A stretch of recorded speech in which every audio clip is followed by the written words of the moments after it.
everybody. Good. First off, you're Troublemaker Studios, and you came into the industry. I mean, basically, I wouldn't say a troublemaker, but you made your own way in. Yeah. And how does it feel making films right now? And I mean, knowing your personal self and attitude in this era that we're living in. Man, it's been great. I mean, I've had an amazing career. I started off doing it myself, making a $7,000 movie. I love it. And this year, I'm doing Alita Battle Angel, which is a huge movie with my friend Jim. And he always admired that I was a scrappy do-it-yourself guy because he came from that world. And he does multiple jobs. So I've been friends with him for 25 years. We're always trying to find something to do together. And this ended up being the one. He loves that, I can go from this. I just shot another $7,000 movie this year and did a documentary on how to make a movie by yourself in 14 days. Feature film, and that's good. I'm submitting that to festivals and they'll come out early next year. But because I still like that, going from something really big to something really scrappy, moving your own lights again, it's the best. But to get to do a movie at this scale with Jim, I knew would be film school, master class in filmmaking. Because he had such a clear script that he wrote for himself. Guys like him and Quentin, they don't write scripts for the people to write. They write a script, they're going to direct it.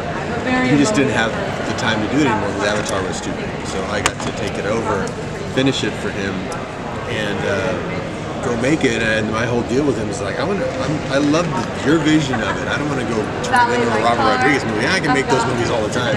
I want to go make a Jim Cameron movie. I want to see the missing Jim Cameron movie when it's gone. I'm going to shoot. I know his style enough that I can, and he taught me a little bit more about it. It was really fascinating. My stuff is very whimsical. I can pick up a guitar case and it'll fire a missile, and you don't even know how it works. There's like dream imagery. Machine gun can fire off a leg, and who cares? He doesn't buy that at all. He's like, his science fiction is more science fact. His whole thing is it has to be very grounded. And think about it, Aliens is very grounded. Abyss is very grounded. The Terminator movies are very grounded. Otherwise, you're not going to buy the fantasy. So that even if she's wearing a T-shirt and he's like, what does the arm look like underneath? Can that really move with that kind of material that you have and the way it's designed? Well, not buying it. So it was cool because I wanted it to make it feel like a movie that he would make, and so you have to get into his mindset. And that was really cool. I mean, it was really good to learn how to craft a story like that. And then he gave me 600 pages of notes to go to his script. My notes are written, it's not like mine that are like with bubble gum on it. See note 3. I mean, this stuff was like so structured because he's an engineer by trade. So to kind of get into how he is analytical and creative, it was really neat to learn. So I got to have that very fun experience. At the end of the day, I didn't want to look at the movie and go, man, I knew I should have directed it myself. So I really wanted to feel like, it felt like he looked at it, I wanted him to look at it and go, wow, when did I do this? And it worked. He really loves it. So what was your creative process like? So, you're coming into doing this, and you've said everything you said about you. So what was your creative process like? What did Robert Rodriguez add?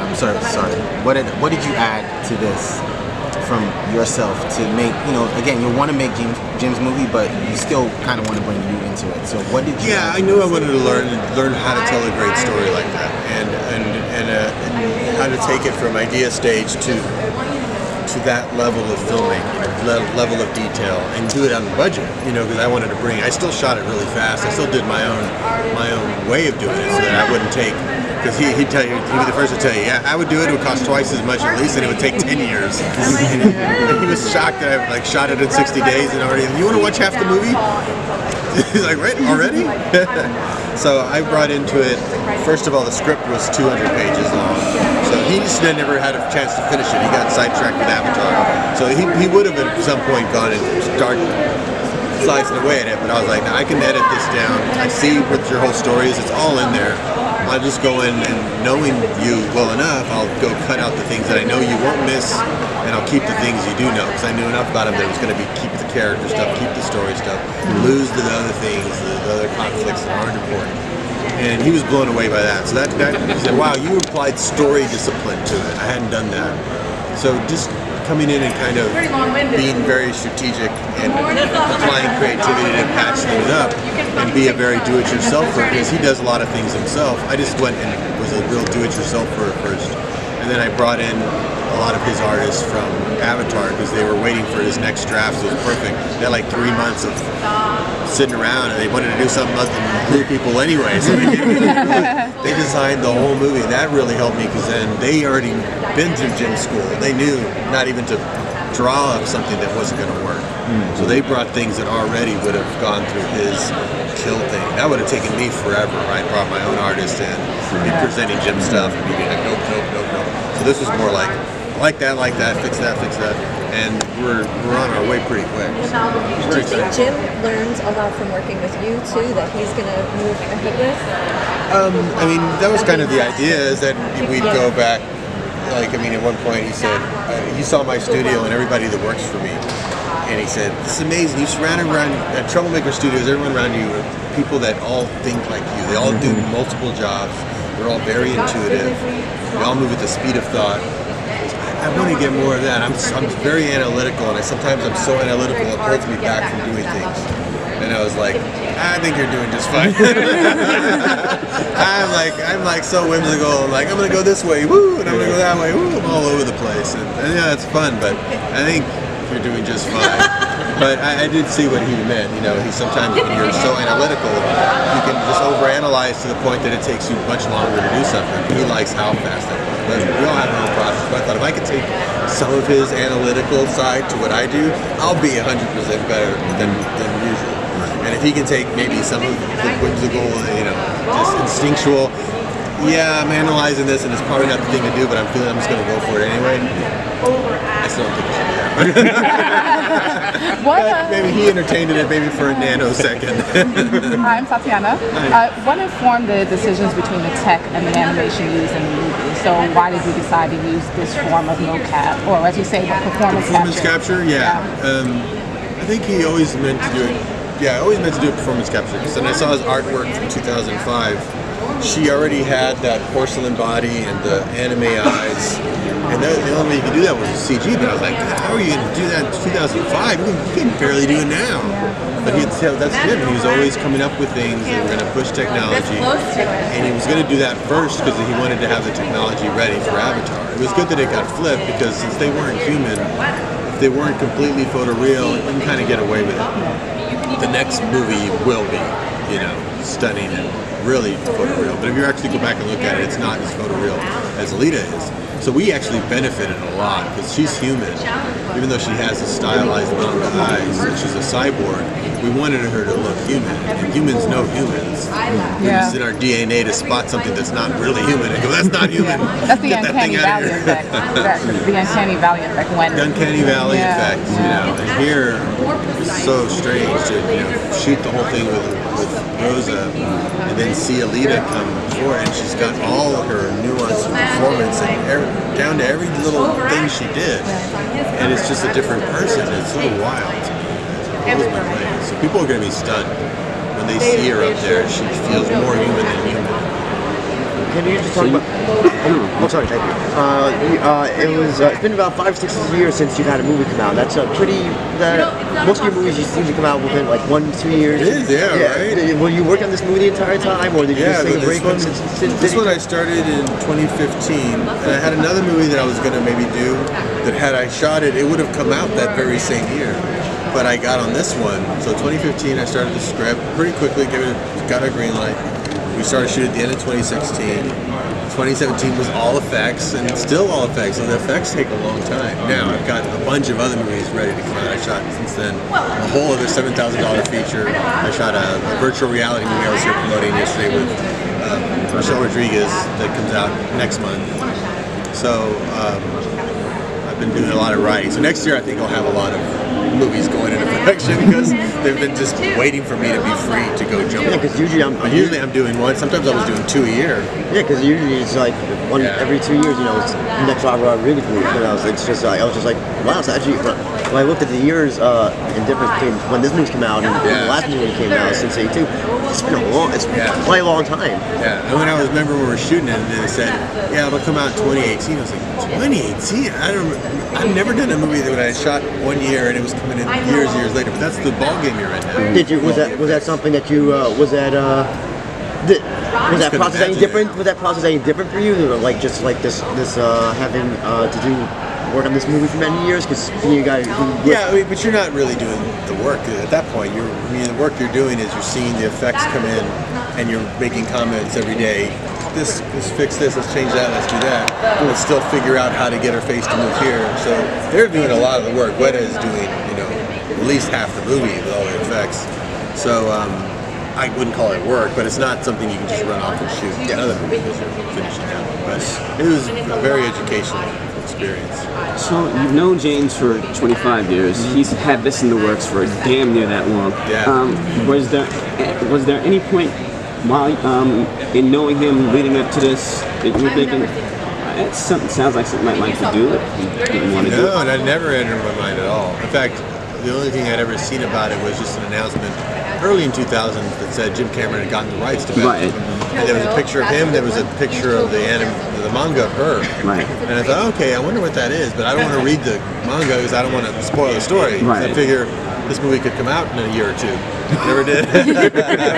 and then it wasn't until literally 2015 we were having just a social lunch that lasted like 4 hours. We were going on and on. I was leaving, and I was already leaving. I said, I gotta let you get back to work. And I was getting in my car, and I turned around and I go, but wait a minute, I got more questions. He presents himself. If you're only going to be doing avatars the rest of your career, that's what he told me. What happens to movies like Battle Angel that you're going to do? I mean, we're waiting for those.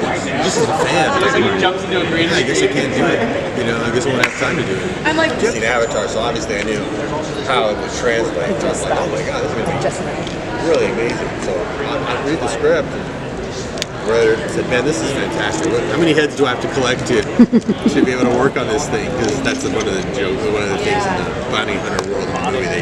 The story that they would collect heads to get money with all the criminals that they captured. And he wrote back, you've collected enough heads. It's a work of a hero. Yeah, so it was cool. But I'd never thought, because he's like Quentin, he doesn't write Inglourious Basterds, have it sitting around for 10 years and go, anybody else would direct this? He'd rather not get made. He likes the version that's in his head. So they're totally capable of not getting it seen. They'd rather not see it get made than get made wrong.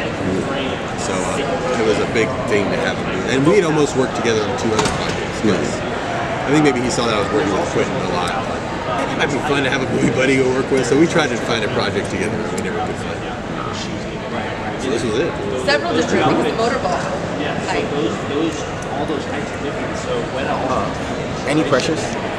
Any pressure, like coming in, James Cameron, you're coming in and you have to do what he wants you to do, or you have to do it. Any pressure? It was like, it's always, you're never ready for any of this stuff, So my whole thing that I tell people, part of my inspirational talks is like, you take on a project, the reason people want to make things, don't make things is because they think they need to know more. And then you have to have more figured out before they can start. They always have a really long I need list. Like, well yeah, I want to do that, but I need a crew, I need a budget, I need a camera, the longer that list gets, the further away your dream gets. So I always try to make it where I don't need anything. I can just jump right in. Let me jump out of the plane. And John taught me that. He said, jump out of the plane, no parachute, and then build a parachute before you hit the ground. What about the pressure of bringing it here and facing the fans? Marrying the thing that they love. Yeah, they're genuine fans of the material. They want to see cool stuff, and they're open. And I think this is very easy. It was harder, like for say Avatar. When they showed Avatar at Comic-Con, they're like, oh no, these blue people, I don't get this. And all the way up to the release, people were just like, what is this, a Smurf movie? And then they saw it in context of a story, and they're like, oh, and it's the biggest movie of all time. So Jim's used to bringing people something that they've never seen before, and they've got to just, and when you see it in snippets or in trailers or in clips, it's out of context. It's not in the context of a story, and he really builds a story where you're introduced to a character, you're introduced to a world, you're drawn in, and it was fun to hear people's reactions to Avatar. They would say, I don't know what it is, but like 15 or 20 minutes into that movie, suddenly you're in the movie and you can't get out. It's like you're with it. I know it seems crazy, but these blue people, it worked, you know. So that's just how the magic of what he does, and he's a real visionary that way. So when he has a script, even if you're not like 100% no, wow, is this going to work? He thinks it's going to work. I think I'm going to err on the side of believing him. I'm just going to go that way and see, because he just has a second side. You know, he can just see things that other people can't.